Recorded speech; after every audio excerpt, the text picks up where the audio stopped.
Hey everyone, it's Natasha here, and welcome back to my wonderful channel.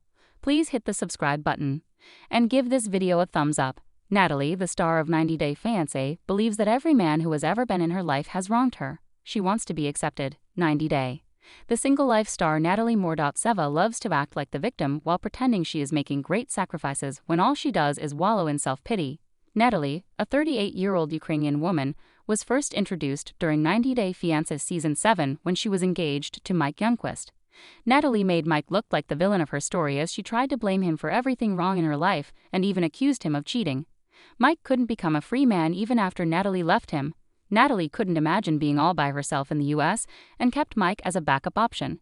Then Natalie met Josh Weinstein, whom she walked away from in the recent episode. Natalie accused Josh of never inviting her to his house, and she was still suffering because of him. She resorted to crying dramatically in typical Natalie fashion, even hugging a tree while she did it. Josh had never fully committed to Natalie while also expecting him to act like her fourth husband, which he would never be. Natalie was a big city girl who moved to Sikkim to marry Mike. The small-town life wasn't for Natalie, as she had big dreams, which she had when she first met Mike. Natalie knew Mike worked and lived in Nevada when they were first introduced. However, Mike had to move to Washington for work by the time Natalie's K-1 visa was approved. Natalie wanted to make it big in Hollywood, and for that to happen, she needed a green card. Natalie played with Mike's heart, and the minute she felt she could run off, she did and moved to Florida.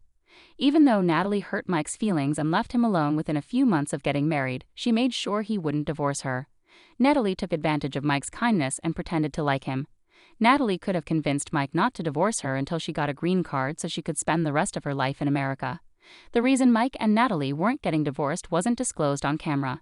However, it wasn't because Mike wanted to get back together with Natalie, as he was seeing other women.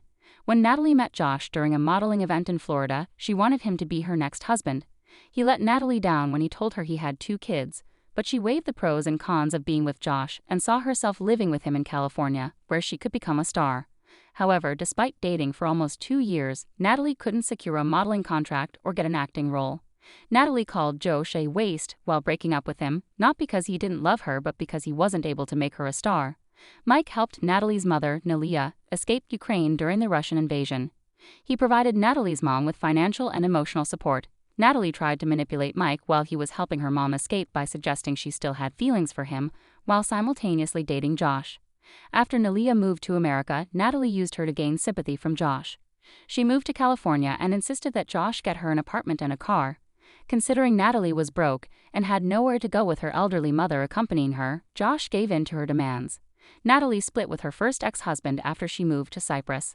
Her ex, Zenon Pierides, allegedly went bankrupt, and Natalie immediately went back home to Ukraine, proving she may have married him for his money. Then Natalie married Mr. Podyakov, whom she had been with for 8 years. Natalie felt like her biological clock was ticking and demanded kids from her second husband. She claims that she split with Podyakov after he refused to have kids. As for Mike, they split because he didn't see eye to eye with her when it came to her interest in acting and modeling.